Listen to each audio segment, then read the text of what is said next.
This is Question Time.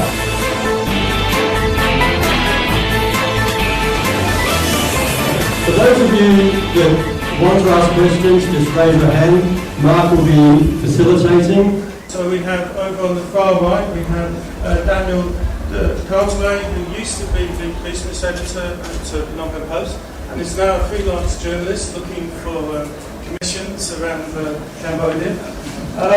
Next to him we have Chea Serey, who, as I'm sure you all know, is the Director General of the National Bank of Cambodia. Next to her is Stephen Higgens, who used to be in charge of ANZ Roy and is now got his own finance company called Method Strategic Partners. And finally we have Knuckey, who's now in charge of ANZ Roy. I'm going to ask a two-part question. The NBC has developed a policy around the promotion of the Khmer Real and prefers this term to de-dollarisation. Is this just about semantics? And how would the regulators go about implementing? In Cambodia, we've maintained a very stable exchange rate. Inflation rate is relatively low compared to the region. So this is something that we try to encourage. And I think also a country should be careful what it wishes for, because if you look at the recent past, the last 6 months even, Malaysia, Indonesia, Myanmar have had actually very destabilising depreciation in their currencies. This is something that will take a generation or more. So you won't wake up tomorrow and the world is going to be different and Khmer Real will be everywhere. But my question is Cambodia, or are the Cambodian people ready for what I see as consumer finance? Okay, so if we look at the first 6 months of the year, consumer credit for non-housing grew something like, it was nearly 80% annualised. Right? So it is already happening. When you look at Aeon and GL Finance, they are growing at incredibly rapid rates. Credit Bureau has done a good job in going to the universities and explaining to the students about credit histories and how they can build their credit profile by paying regularly or on time their loans. So I think this is there's a lot of education that is also building up. I think that the thing we should be monitoring really is the behaviour of the banking sector, the financial sector, with consumer finance. Personally, myself, I've put significant amount of money into real in MFI deposits. What is the benefit to Cambodia with the de-dollarisation? It wasn't quite made clear by the panel. I tell you one will be, anyway, there's a brochure outside, but I tell you one would be price stability. This is the role of the central bank to maintain price stability. So the question of interest rates in this market came up yesterday at the NBC conference when someone said they're very high in Cambodia. Now, an interest rate, it's a price, it reflects supply and demand. If you reduce the price, demand will go up. Only just about 15 million people. So is the market too crowded? Thank you. Too many banks in the market? When Cambodia opened up, and we're still in sort of a developing stage, we need investment, right? So when we opened up in the 90s, we weren't very selective on the banks that we licensed. A private company that meet the requirements can get a banking license. And they're not doing their job properly. So we, as a regulator, are very interested to see if I bring in a bank and ANZ, I credit to ANZ. When it first comes out, don't stop, don't. He's got to say something about the sponsor, I think. Very important.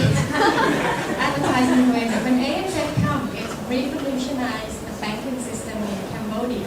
They introduced ATM, they opened the account for everyone, they introduced ATM can and ATM machine, internet banking, and so on. We want players. What does the NBC or the Cambodian government as a whole do to ensure, or how do they ensure, if at all, continual professional? It's a very deep question. I can't talk for the government, but I can't speak for NBC only. Right? At the NBC, we do value ongoing professional training. So I think Maybe this if I can answer that one. Yeah. So, most of the banks here are foreign owned. Yes.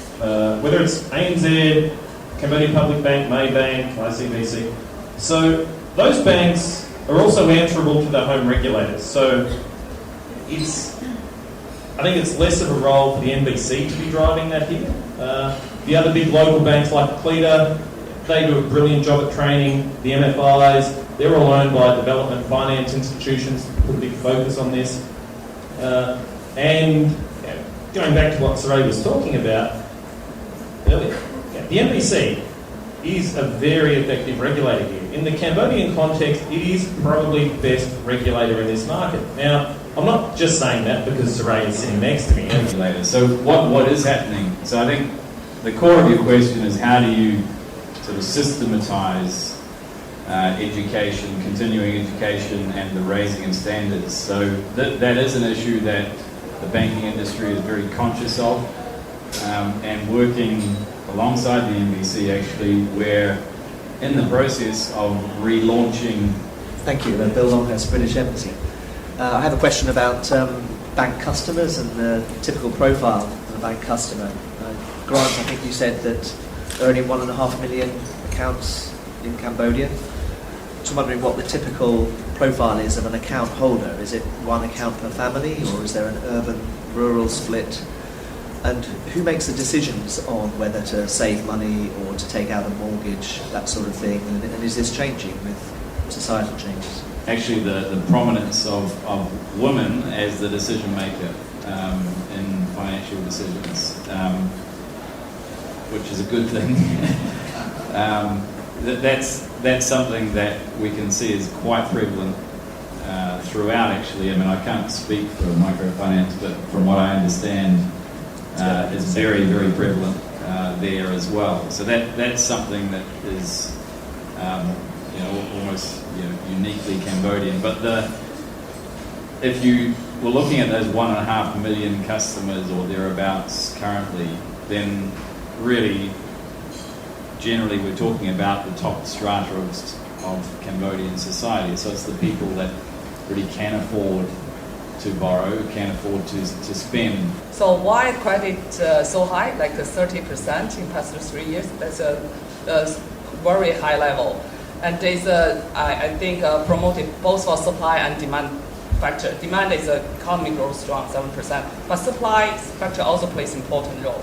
Like a lot of banks, right? There's a lot of competition, and the banks, the fund, not just from the depositors here, it's from overseas, from all over the world. It's mostly from foreign borrowing, so they borrow from abroad and then to Cambodia, because the loan to deposit ratio is over 100 for 10 banks. For 20 banks, loan to deposit ratio over 200. It means they don't lend by using Cambodians' deposits. They're using the funds overseas, which is very risky. That's why the one important reason why we want to look after the credit growth, because we know the foreign banks' behavior mostly different than domestic banks. Somebody hasn't asked a question, so I can't see. Just yell out. Person out, the blue shirt, it looks like. What does the panel think about the adoption of mobile-based transactions and payments? Certainly now it's almost non-existent as far as I can see. What about the future?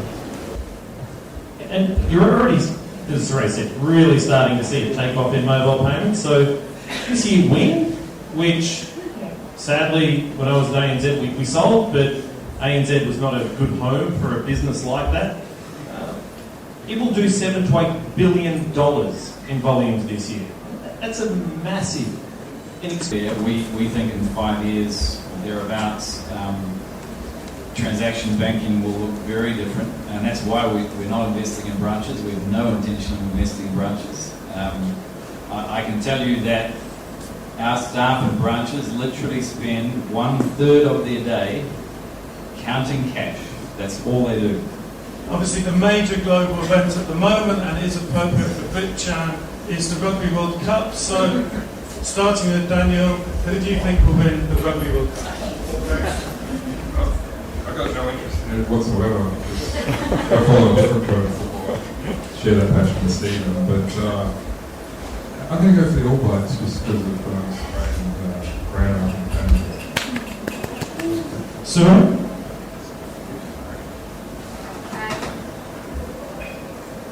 I don't know the rules of rugby, but because my brother's best friend plays for the All Blacks, so I just go for the All Blacks. My wife is a Kiwi, and we came to an agreement with our 1-year-old son that in Australia he follows my Aussie rules team, not hers. But in return, he follows the All Blacks instead of the Wallabies. So, and given the All Blacks, they are the best team in the world. I don't think any others can really argue with that. So, I'm going to back the All Blacks. I disagree, Brad. Boring. Surely the better question is who's going to win the Aussie Rules World Cup? No, I think All Blacks, Ireland in the final, 22-17 with All Blacks. Yeah, there we go. Okay, thank you all for coming here. I think the panel have given some excellent answers to your questions, and only got one wrong, which of course is that Wales will win the Rugby World Cup this year. But thank you very much, panel.